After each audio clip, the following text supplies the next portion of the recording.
Hi, we are here at Education 2.0 Conference, summer of 2023 in Las Vegas, Nevada. And who do I have the pleasure of speaking with? My name is Dr. Louise Debreczeny. I'm from INSL LLC. Welcome. Thank you. Now, what does your organization represent?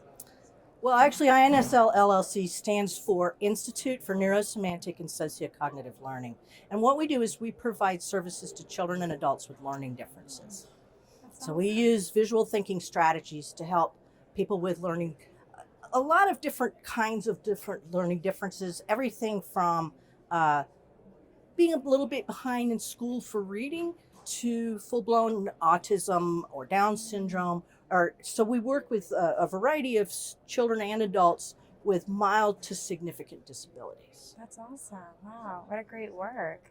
And you are an Education 2.0 USA honoree. So how does it feel to receive recognition for your accomplishments? Oh, it feels really good. It's nice. Everybody wants to be recognized. We all want to be recognized. So it feels great. Yeah. Especially when you've been working hard. Right? Right? That's awesome. Congratulations. Thank you. Now, what advice would you give to someone wanting to follow your footsteps? Well, first of all, you need a lot of training, a lot of education to do what I do. I have a master's in teaching in elementary education, and then I went and got a special ed endorsement, and then I went and got a doctoral degree in neuroeducation. And so my specialty is working with Dr. R. Wood's Neurosemantic language learning theory. And so that's an area of neuroeducation specialty. So I got that degree at the University of Portland, which is one of the few neuroeducation programs in the country. That's amazing. Wow. Congratulations. Yeah. So you're like a wealth of knowledge. Well, I know a few things about my area. Yeah. Let's put it that way. Yeah. And that's why you're here. Right. Now, how has your learning and networking experience been so far at the Education 2.0 Conference USA? Well, the thing that's really sticking out for me is that this is a place where business and education are kind of meshed together. And I really like that space because when you get into educational institutions like public school or colleges and universities, you have a sort of a formula that you have to follow and a certain way of being and teaching that you have to follow. Whereas in this space, it's a bunch of people who are innovators, who have new ideas, who are willing and interested in hearing new ideas. And so that to me is really exciting to listen to all these people who are creating businesses surrounding ideas that they have that are so far outside of the box that they don't fit into the traditional education setting. Yeah. That's awesome. So you get to learn a little bit of everything. Yeah, and I'm just, it's a lot of really neat people here, and it's fun from all over the country, but also from other countries. So that's really been fun to meet all these different people. Yeah, absolutely. Now, where can others reach you for collaboration or for advice?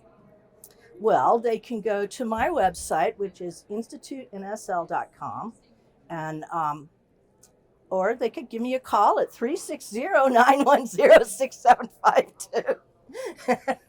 And I'm happy to talk to people. I will do I do free initial consultations with families. Okay. So if you have a child that you're concerned about and you want to call me up and talk to me about what we do and how that might be helpful to your child, that's a free consultation.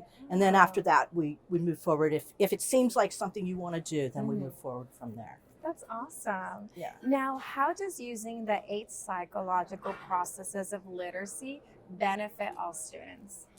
That's a question that is so dear to my heart. When teachers go to teacher school, we're taught the 7 psychological processes of literacy, and those processes are reading and writing, listening and speaking, thinking and calculating, and viewing. Well, if you pair up those processes, there's reading and writing. Writing is the outward process, and reading is when you take in someone else's information.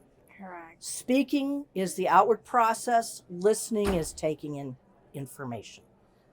Thinking and calculating. Thinking is more of an internal process. Calculating is an external process. And then when you come to viewing, what can you view if there's not a process coming towards you, Yeah. a projection of some kind?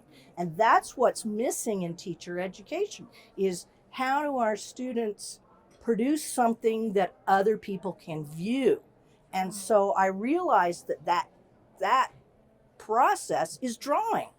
So I'm not talking about art, I'm talking about stick figure drawing to express your ideas. And so at INSL LLC, how we help students to learn to write and to read is they draw their ideas, we label those ideas with the written language, then they write about it, then they read it back.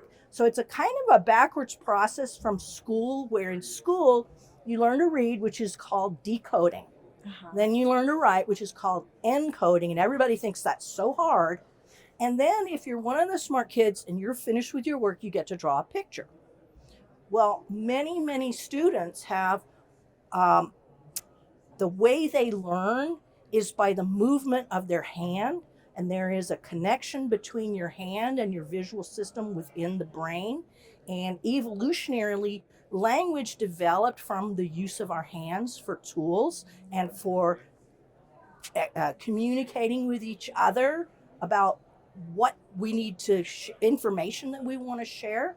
So it's a really profound way to draw, and write is a really profound way to input new ideas. And for some of our students, like the students with autism, that drawing piece is really how they access their own thinking. It's very interesting. Some of my students with autism, they can't see it until they've drawn it themselves. And then they can see it because they've made a motor movement pattern that created a visual image for them. And so that, to me, that eighth literacy is the missing piece that can bring all of the other 7 literacies together. Because if we can view something and speak about it, like, for example, a picture.